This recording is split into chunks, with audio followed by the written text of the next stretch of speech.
Un fantasme populaire voudrait que derrière l'affreux crapaud se cache le plus charmant des princes, que la vieille sorcière se trouve être une fée merveilleuse, que le plus négligé de tous peut s'avérer être le plus soigné d'entre nous. Un célèbre proverbe rejoint cet idéal, l'habit ne fait pas le moine. Mais n'y a-t-il pas d'idée plus idéaliste et hypocrite que de croire que dans une société comme la nôtre, nous pouvons ne pas nous fier à ce que l'on voit ? N'apprenons-nous pas, depuis notre plus tendre enfance, à nous construire selon les apparences et à intérioriser les codes de la superficialité ?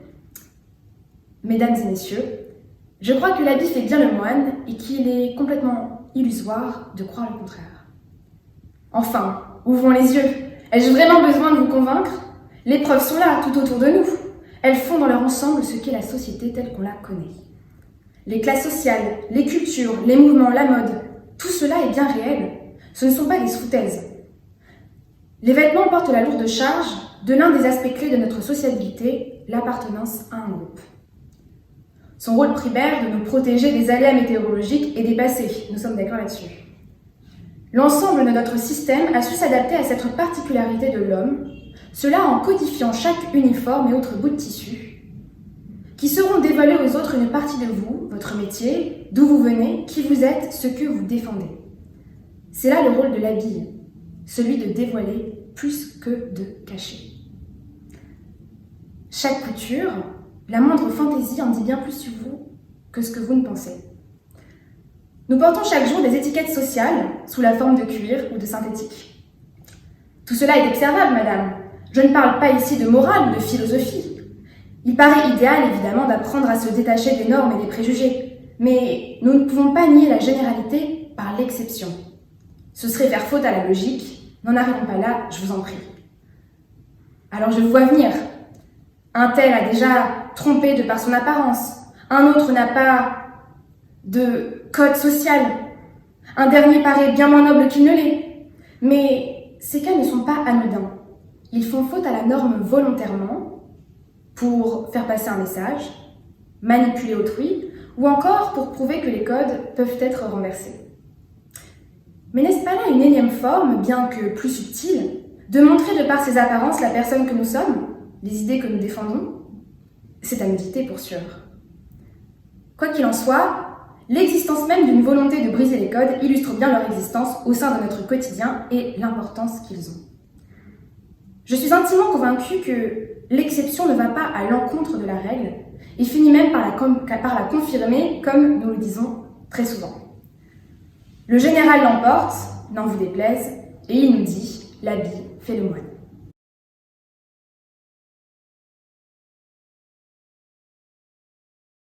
Non, l'habit ne fait pas le moine, et la véritable problématique est être ou ne pas être ce que dit mon paraître.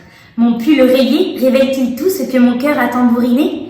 Discriminant, réducteur, superficiel, les clichés sont aussi naturels qu'un bonjour lors d'un premier échange. Le vêtement, comme un tout, semble définir une catégorie sociale. De nos jours, on porte des jeans à trous. Ces jeunes gens ne sont pourtant pas sans un sou. Quant aux chaussures, elles ne sont plus synonymes d'allure. La preuve, avec les vêtements de sport qui sont vêtus pour le confort. Au diable les marques, il faut qu'on se démarque. Le vêtement est un code, mais savons-nous réellement le déchiffrer ? Il est vrai que l'apparence est importante, mais elle peut aussi être trompeuse. On achète du Hermès sur Vinted et les bourgeois s'empiffrent au kilo vintage. Or, une tenue n'est ni le reflet de la personnalité, ni même de la vérité. Le vêtement n'informe pas sur notre identité. À la rigueur, je le conçois, il renseigne sur notre personnalité. Selon ma contradictrice, l'habit définissant le moine, je suis ce que je parais. Mais avez-vous bien regardé ? Je veux dire, avez-vous dépassé ces apparences trompeuses qui ne sont ni marquées sur ma carte d'identité, ni visibles au premier regard ? Je n'ai pas mon béret gascon, et pourtant, je suis imprégnée de l'histoire de mon terroir. N'était-ce pas ce vicomte qui interpella Cyrano avec comme celle répartie « cet hobereau qui n'a même pas de gants ?»